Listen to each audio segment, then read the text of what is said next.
What's up, everybody, and welcome to ITG Daily, the show that brings you the hottest in gaming news. I'm Drew Bosley. You can find me on Twitter at ArtisticGamer28, and that's the one, the only Scott Savage. You can find him on Twitter at Savage. Scott, what's going on, man? Happy Friday. Oh, I spent a very long day yesterday, but I can't talk about it. We'll talk off air. Yeah, Stay that's tuned right. to next week. That's where that one goes. Dude, we got a good show where everybody can join us live over on twitch.tv/the official ITG, as well as YouTube at ITG. But if you can't join us live, hit us up later. InsideTheGame.ca, podcast services, and TV streaming networks around the globe. For today's show, Scott, after being in development for 15 years, 1-5, Scott, 15. That's a decade and a half, my friend. Beyond Good and Evil 2 gets a new lead writer. Wait, what? Are you serious? Oh no, that is not a cool sign at all. Tencent is looking to buy up Ubisoft, or at least most of the company, and don't look for any new hardware this year from our friends at Nintendo. Yep. Still a lot of frustrations I have with Nintendo. Oh man, it continues, doesn't it? That's for sure. But let's get into it, because 15 years in development, Beyond Good and Evil 2 gets a new lead writer. Comes from Andy over at PC Gamer. For many reasons, we included Beyond Good and Evil 2 in our list of 10 games we can't believe are still technically in development. No kidding. Yeah, that is half of my living life. That's in development. I can't believe that. Yeah, well, there you go, man. It's yeah. Wow, I never looked at it that way, Scott, but that's one way of putting it. It's longer than Duke Nukem Forever, and I hope it provides, more of a product at the end of that line. I sure hope so too. In fact, we led with that piggy in the picture at the top of the list is Paige. Paige is dude. 15 years. And we're getting a new lead writer. There's a reason. There's a good reason for that choice. Beyond Good and Evil 2 was announced in 2008, and we've been doing it's still happening post since at least 2014. Yep. Yet all these years later, it's still just a title and a bit of a concept art. Ubisoft won't even commit to maybe having it out in 2024. Yet fate signs of life persist, most recently in the form of a new lead writer, Sarah Orlando, who announced the new gig on Twitter. Dude, 15 years in development, you're getting a new lead writer. How much further out do you think this game is? Oh, I really struggle to imagine that it's actually going to come out. Like it's been so long that I don't know if it ever will hit release. I got but then again, too. It's being strung along. It does exist in some capacity, so it's really such a mystery. I'm looking at it because I couldn't quite remember, but Beyond Good and Evil #1 came out in 2003. Yeah. It took me a long time to get around to playing that game. And well, I didn't realize I had another decade and a half to go. Well, that's yeah, well, her LinkedIn account indicates that she also served as a writer at Deep Silver Volition. Her Twitter account says she worked on titles like Saints Row Reboot. That's a good one. As a narrative designer on World of Warcraft at Blizzard as well. That's pretty impressive run so far. We'll see what happens here. Quote, we are very happy to welcome Sarah, who is one of the latest recruits on Beyond Good and Evil 2, end quote. A Ubisoft spokesperson said in an email recent to PC Gamer. Quote, the development team is hard at work to deliver on the promise made to its community, end quote. As for what it really means for Beyond Good and Evil 2, that's anyone's guess at this point. The hiring of a new lead writer is the coolest thing to a real sign of life we've seen in years. Wow. Dude, just blown away. Yeah. It must be real if they're going to recruit people, put people on the team. They must be working on something here, but is this a complete restart? How many restarts have there been? I feel like there's almost a whole docu-series you can make based on this. Well, it's funny because we talked about forever Skull and Bones and the fact that it's just gone silent, and now we have a release date. It's coming this fall. We'll leave it at that. But it did make it out. I think that was yet 8 to be years, seen. 8 or 10.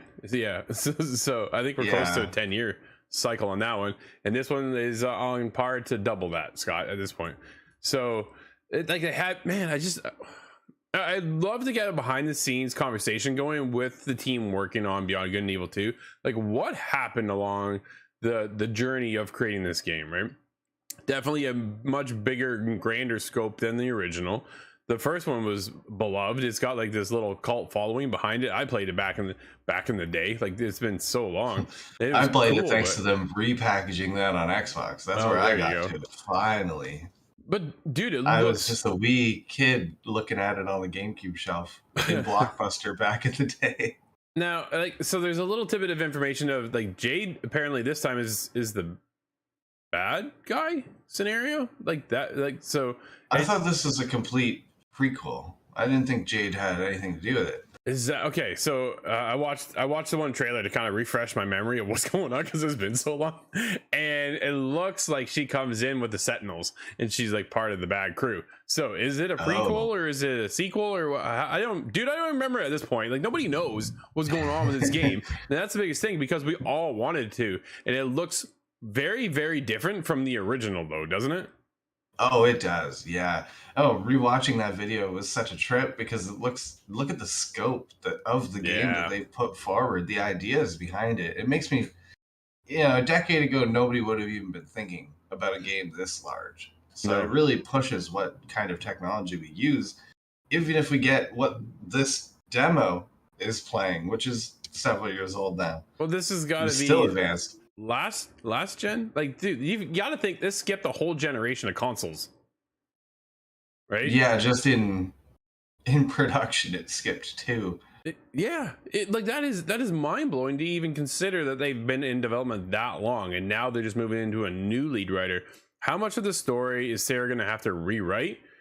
Like, are we going back to the drawing board? What's that do to the rest of the game? What's that do to the team? Like, the team has got to feel somewhat exhausted at this point, going, man, we just keep working on this thing, we're gonna draw another rock. Like, I don't know what they're doing. to think, how do you keep the motivation going, I think, is my biggest question, right? Like, you gotta keep, when you're building a new game, you get that new game feel, right? Like, yo, we're building something new, something cool, something innovative. Well, man, it's been 15 years on this one game. To do and if your work is getting reset too, you're working and then it just gets wiped and restarted again, it would be really hard to be excited in that scenario. There are certain situations like, oh cool, I got a better idea, let's rework this. But to just suddenly scrap half the project and rework it again, or just scrap it all together, like, I honestly can't believe that this is even still in production over at Ubisoft. So I wonder how many people, individuals, have worked on this over the years. Ooh, boy, how many have come and gone in that sort of situation as well, right? Like, I'm curious to see what their vision is at the end of this game versus where it started with. Are we still gonna have this headquarters out in space, your spaceship that you're kind of floating around on, and like, where's the story taking us, man? I'm so intrigued. Man, so intrigued by this game. I was pumped then. The mothership in space and the flying around. It reminds me of one of the best anime in the world. I have to mention that because it's Cowboy Bebop. Hilarious name, great show. And it gives me memories that if this game can capture any of that kind of fun, you're a pirate crew, you have a giant mothership. I don't know. I'm excited about it already. Just seeing little bits of something that's probably reset. Dude, we're definitely gonna get Starfield sooner than we're gonna get this. That's for sure. So look for that space adventure. It's gonna be hard to measure up. Maybe that'll. Maybe we can get Beyond Good and Evil 2 days before Starfield. Can you imagine the way these scheduled releases are going? What a colossal mistake that's gonna be for said other game. Let's get into what Tencent's up to as they make mega bucks. Offers to the majority stake in Ubisoft. This comes from Rich over at PC Gamer. Tencent's China's largest tech company and an absolute gaming behemoth has its sights on Ubisoft. Dude, does that worry you right then and there? Like, Tencent's been around and they are gobbling up other companies and things like that. Y'all worry about Activision taking over or getting bought up by Microsoft? Yo, keep your eye out for Tencent. Yeah, Tencent is a massive company, and I'm not actually sure how much they own in the gaming world as of now. You ready for this? Get ready, because here we go. Tencent already has a 5% stake in Ubisoft, acquired in 2018, and it is apparently looking to gobble up some of the 16% stake held by Guillemot family, who co-founded and still run the business. Tencent's goal is to become the single largest shareholder in the publisher.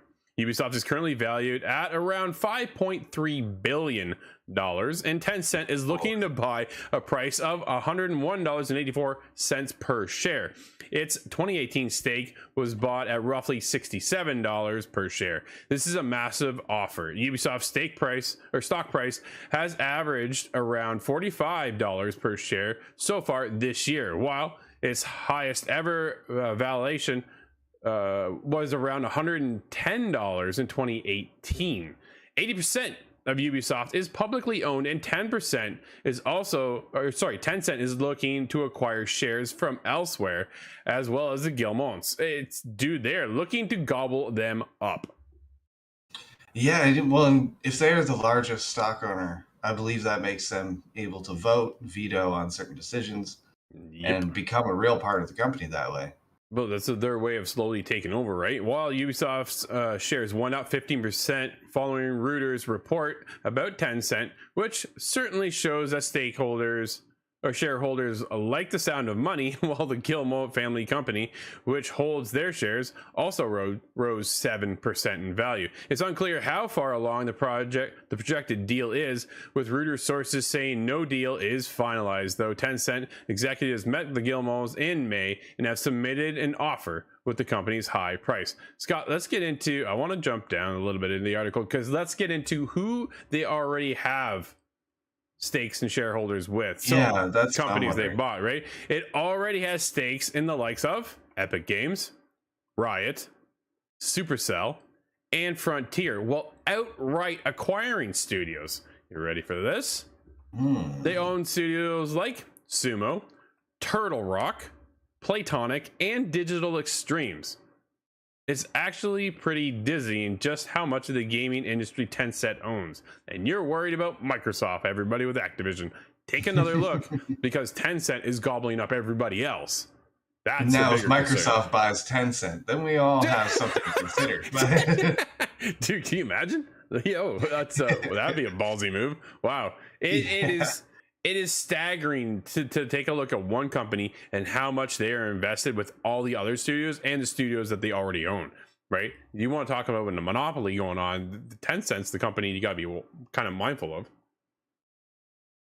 What is this going to do to Ubisoft if they do buy out a piece of Ubisoft? Is that going to end up resulting in some positive changes, some negative, maybe just some scheduling management? But they keep putting their hands in everything everywhere around the industry, right? So how much does Yves Guillemot even, I don't want to say that he doesn't care, but how much is he really that concerned anymore? And he goes, I can just cash in and bail it and I'm good to go, right? Like, there is that opportunity here for him as well. He doesn't have to stick around. Yves Guillemot has been the CEO of Ubisoft for decades at this point. Like, man, at one point you just go, I think I'm good. The last time we talked about them, the Guillemots, they were holding their stock and they didn't have intention to sell. So that might be kind of what's holding up this deal, because they have the largest chunk of stock that I'm aware of. Well, yeah, you don't want to give up the rights to your own company in a sense, right? You want to be able to have all the final say in how the company is run. And if you give a majority of that, like you say, to Tencent, dude, you're kind of getting pushed out of your own company. And that's a bit concerning too. Especially if it is a multi-generational company, and it appears to be. Yeah, it seems like it's a family-driven business or industry or company, like you say. So definitely you kind of want to keep that to the family. But does Yves have anybody in mind within the family that kind of wants to take over the business, or is it like everybody else is like, I'm gonna go this way instead? So here you go, Tencent, and I'm out. Like, it's just so begins the Game of Thrones. Oh, man, heads are getting chopped off left, right, and center. It does. It kind of makes you wonder, though, what does the future hold for Ubisoft, right? If they do sell, does Beyond Good and Evil 2 get canceled? Like, is that an opportunity? They're like, yo, you've been working on this thing for 15 years. That's 15 years too long. Done. And that's it, right? What else are they going to do? Eve's not there anymore. That's all they have to say is like, no, this isn't working. We've seen other games get canceled. Dude, I keep going back to Scalebound. Oh, I wanted to see how that was going to actually look, right? Like that looked cool to me. Platinum Games had their fingers on that. They were looking at something. Microsoft came in and went, no, we're scrapping this. And I was just, oh man. But definitely I'm pumped hoping for this is the opposite. Tencent really wants to see Beyond Good and Evil come out. they toss in Turtle Rock and a couple other studios to help out, and the next thing you know, it's done in 2 years. You never know. Fingers crossed, Scott. We can all hope, man. You can only hope at this point, yeah. Absolutely. What we can hope for as well is more Nintendo hardware, but not this year. Nintendo won't be unveiling any new hardware this fiscal year. Scott, this comes from Jason over at Game Informer. I get so tired sometimes that they just keep falling so far behind, but Nintendo just doesn't seem to really be concerned about it. I think it would be the good term. It seems that they just do not care about what year they're in or if they're behind. They don't view themselves as behind, which is one strategy. Well, it seems to be working. Like Xbox and PlayStation, Nintendo also suffers from supply issues and component shortages. This might explain why a recent Nikkei report relayed by Bloomberg's game and tech writer Takahashi Takashi Mochizuki. There you go. You're getting a bonus this month, Scott. Stated that there wouldn't be new hardware releases this fiscal year. The tweet reads, there will be no Nintendo hardware this fiscal year, which ends in March 2023. Not immediately clear whether that part of the article is from Nikkei's own reportings or what Nintendo president's interview for the story said. We all need the next Switch, honestly, at this point.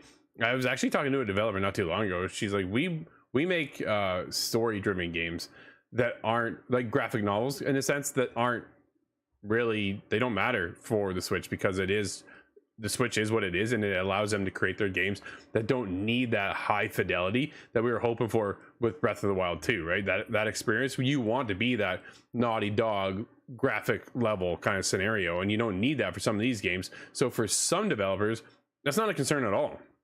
But for us as a gamer, Scott, I'm looking for that next iteration of the Switch, because it has been so long. Dude, when did the Switch originally come out? Do you know?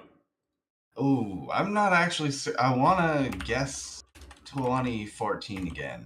I think that was a big year, that 2014. I'm checking. 2017. You were 17. Wow, I was off. But okay, so here's the thing, right? The Switch gets released back in 2017, and it's already outdated. The PlayStation, it shows you my perspective of it. Yeah, I thought it was a 2014 piece of tech. Right? It's already outdated, the fact of Xbox and PlayStation standards. So they're already behind in technology. So then as we keep moving forward, we're now into the PlayStation 5, Xbox Series X and S situation. And of course, PC is just constantly climbing. But when it comes over to Nintendo, they just keep falling further and further behind. And for some, it's not a big deal. But for others, I want to see the next push, the next iteration. And we just talked about how Nintendo themselves are a little nervous to launch another piece of hardware, some new tech. And will they separate the community? Will they kind of scare them off in a sense with whatever? Because what they don't want is that Wii U situation. Yeah, that makes a lot of sense. But is the Super Switch going to be able to run Switch games? I think it should, but that's not always the standard. So then, well, especially not Nintendo. What are you losing at that point? And we're gonna lose some customers eventually, but more importantly, I think the dev teams that are making games for Switch, they're going to have to stop at a certain point. It's not going to be worth it. They're not going to be able to port their games. No, it's already a miracle that thing runs Doom. Yeah, could you imagine, so right now The Witcher 3 runs on the Switch, sort of, but if we have a Switch Pro, man, you know how much better that thing actually runs. And you take a look at Steam Deck. Dude, Steam Deck is killing it right now. They're crushing it. I can't wait to get one. So many other people are looking to get one. And that's the innovation of moving that piece of hardware forward. And that's kind of where I'm holding Nintendo at with their next piece of hardware and tech that should be released to at least the minimum standards of where the Steam Deck is at. Man. No, I'm wondering, maybe that's just really high up. Maybe that's hard to reach. And that's why they're nervous, because it's competitive. To compete with somebody like a brand new competitor just joined the ring, and then now Nintendo has to step back into their old belt. Well, I can see the apprehension, but at the same time, dude, they're still so far behind in everything else. Like, when are they going to catch up? Their online infrastructure is horrible, right? Like, that is just a disaster in its own right. So you're already behind in console. You're all behind in online connections and interactive abilities and things like that of that nature. Like, from a Nintendo perspective, I think they're doing just fine. But from a gamer's perspective, Nintendo's so far behind, man. Yeah, when you look across the gaming community as a whole, they're quite far behind. But Nintendo is not going to disappear. So what are they going to come out with next? Is it going to be, are they going to ditch the mobile thing and just go with a home console? No. Rooted to the ground, but it's finally the speed of a 2008 computer? I don't think so. I think they'll stick with the Switch model, and that they should just introduce the Switch 2. That's all they need to do. People will lose their mind. People lost their minds when it was the OLED screen and like, woohoo, new Switch. Oh, and then here's your Switch Lite, right? Woo, another Switch. I was like, man, how about you just give us one that's the next generation of the Switch? That's really going to pull everybody in. They pulled pockets of Nintendo people that are collectors and are looking to kind of get that next piece of hardware. But then for you to really elevate and say, hey, go to mom and dad and say, we need this because it's going to run Breath of the Wild 2. Where the old one won't, right? Now, granted, I guarantee it will. Breath of the Wild 2. Yeah, I know, but we'll see. Breath of the Wild 2 is just an image, I think, still at this point. Yeah, well, we'll see. But people who are moving forward, Scott, is Xbox insiders in Colombia and Ireland can preview new Game Pass offerings starting today. There's some things happening here, man. This is cool. It comes from Logan Moore. I don't know where it came from. I think this is off the Xbox Newswire. Insider, Okay, yeah, that's what I thought. I was like, I think it's this. There's no thing there. Microsoft has as of today revealed that it's soft launching a new subscription tier for Xbox Game Pass Ultimate. Just a couple months back, we first began hearing that Microsoft was in the process of creating a new family plan for Game Pass within the intent to release it at some point in 2022. And while a full release of this Game Pass family plan has yet to take place, Microsoft is now testing this version of the service in select territories, being Colombia and Ireland, which is weird for me to understand that concept. I wonder if there's just two different parts of the world. Two different parts of the world, and maybe they're smaller. I don't think so. Colombia is huge, man. Like, I just weird. But either way, dude. Microsoft, again, moving forward, looking for Game Pass, then they're looking for this family pass. The biggest question, though, Scott, comes to arise is how much? Yeah. Right? And I think it maxes out at about 5 people in the family 4. plan. They're talking about 4. Oh, okay. Yeah. But is it 4 additionally or just 4 total? I see what you're saying. I think maybe that's what my confusion came from.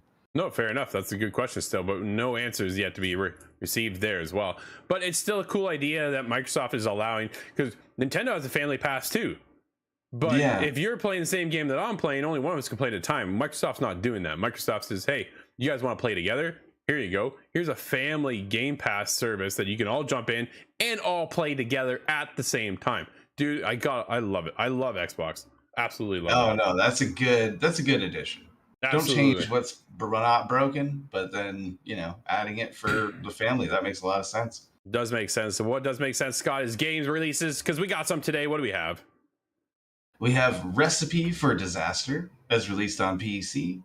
We have Retreat to Enon. I believe that's how you say it. NN. Enon. It's on PC.